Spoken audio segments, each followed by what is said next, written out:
All right, the Ball State Cardinals take on Kent State.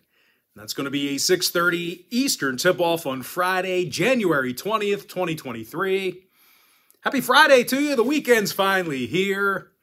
The Kent State Golden Flashers are -8, totals 138. And if you like Ball State in an upset conference win on the road here, they're plus 315 for some money line cash. I'm 7-0, my last 7 extra daily bets on my website at patreon.com/BrockPage. And the good news is my extra daily bet, it's only going to cost you just $2.99 for 30 days of service. And for a team catching 8 points in this spot here, Ball State's played some really good basketball lately. They got the W in 9 out of their last 10 ball games. They're also one of the better shooting teams in the country, at least in the MAC. These guys are making 48% of their shots from the field. The big Peyton Sparks, he's making over 60% of his field goal attempts. He's also averaging 13 points a game. Meanwhile, Jalen Sellers is knocking down 50% of his three-pointers. He's also scoring 13 points a night himself. Now, no real surprise here, guys. The Cardinals are averaging nearly 77 points a game as a team. They're facing a Kent State squad who's won a lot of ball games themselves. Having said that, though, they did fail to cover in 3 out of their last 6, with failures to cover against the likes of Miami, Ohio, Western Michigan, and UTEP. They're also having a tough time shooting from the field. They have one of the lower offensive field goal percentages in the MAC conference. Now, total-wise, Kent State saw their last 4 straight stay under the number. They're also 8-1 to the under in their last 9. Meanwhile, Ball State saw unders against the likes of Western Michigan, Miami, Ohio, and Georgia Southern. I'm going to lean toward Ball State +8, under 138. Next matchup, it is going to be Central Connecticut State taking on Wagner, 7 o'clock Eastern start time. Wagner's -4.5, totals 124 and a hook. Now, this does feel like a pretty good number for Wagner bettors. The Seahawks are actually in the top 35 in the entire country in defensive points per game. They're also allowing only 62 points per contest, and they're one of the better defensive rebounding teams in their conference. Brandon Brown's grabbing just about 9 rebounds a night. He's also averaging nearly double-digit points a game. Meanwhile, Delani Hunt, he's scoring a dozen points a game himself. Now, they're facing a Central Connecticut team who lost 5 out of their last 7. And they play some pretty bad defense. These guys have one of the higher defensive field goal percentages in the country. When it comes to offensive production, these guys are scoring just 65 points a game. And they rank amongst the worst in the Northeast Conference in offensive boards. Now, total-wise, the Blue Devils saw unders against the likes of Stonehill, St. Francis, Brooklyn, and Army. Meanwhile, Wagner went 6-1 to the under in their last 7. I'm going to lead toward Wagner -4.5, under 124 and a hook. And, of course, that's Wagner for those who are unfamiliar with German.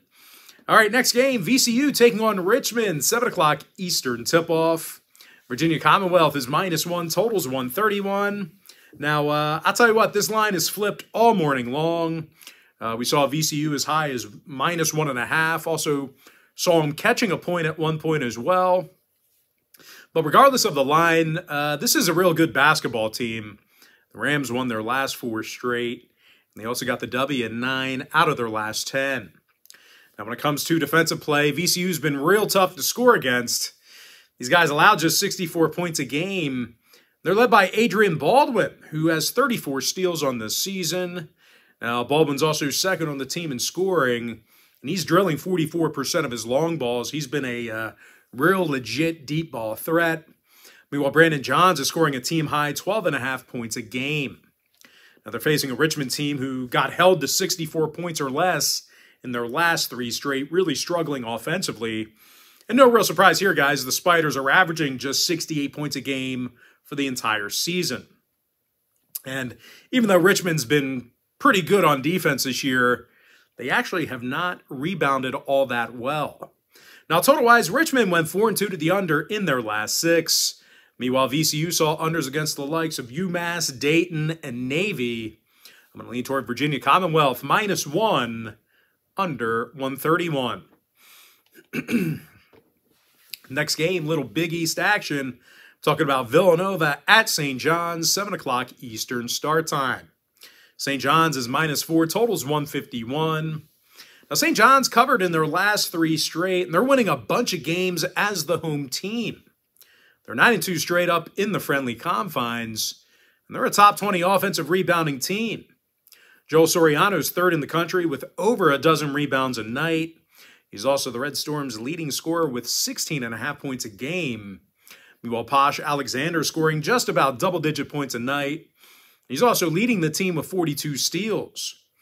When it comes to defensive play, they're facing a Villanova team who's arguably the worst offensive rebounding team in the Big East, so they should be out-rebounding these guys. Now, the Wildcats also dropped 5 out of their last 7, and they've had some problems guarding the three-pointer. Now, injury-wise, Justin Moore and Jordan Longino are still out for Nova. Meanwhile, for St. John's, Montez Mathis still out for them. When it comes to the number, Red Storm is 7-4 to the over as the official home team. Meanwhile, Villanova saw 3 out of their last 4 get over the total themselves. I'm going to lean towards St. John's -4 over 151.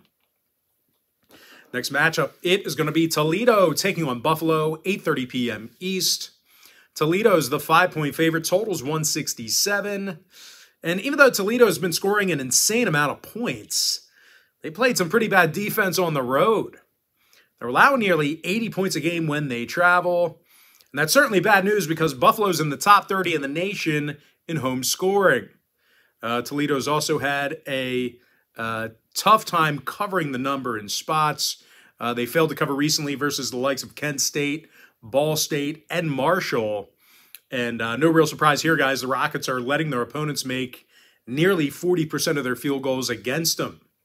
Now, they're facing a Buffalo team who's 8-1 straight up at home, and they do a nice job of covering in their own building.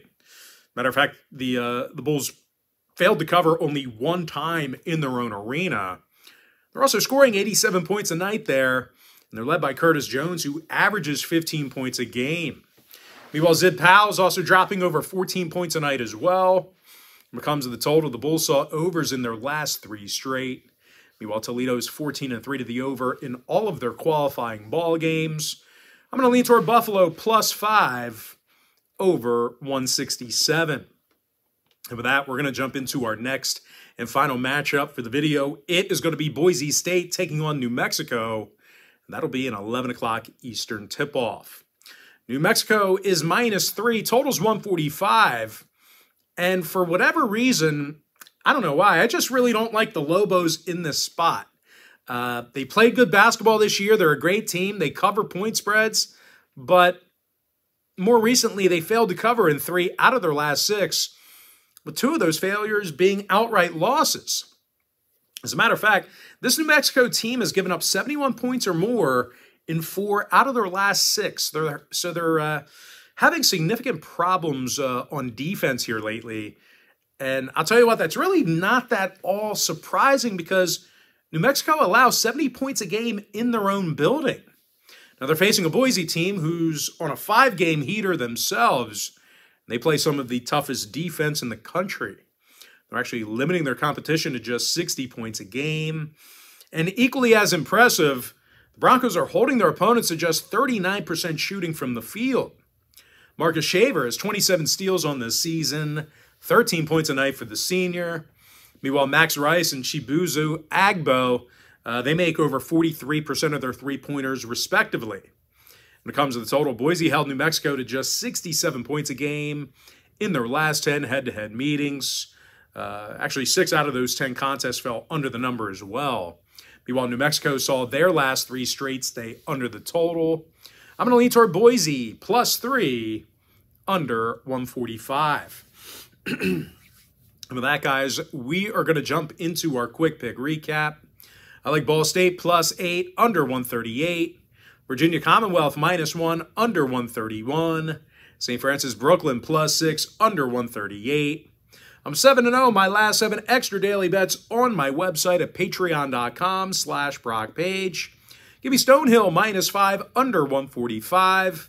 Give me Wagner minus 4.5, under 124 and a hook. FAIRLEIGH Dickinson minus 4.5, over 153. Mount St. Mary's plus 9, under 132. Niagara plus 5, under 129. St. Peter's plus 3, under 122. Iona minus 13, under 140. Canisius plus 5, under 130 and a half. St. John's minus 4, over 151. Buffalo plus 5, over 167. With my next and final free pick, I'm going to lean toward Boise plus 3, under 145.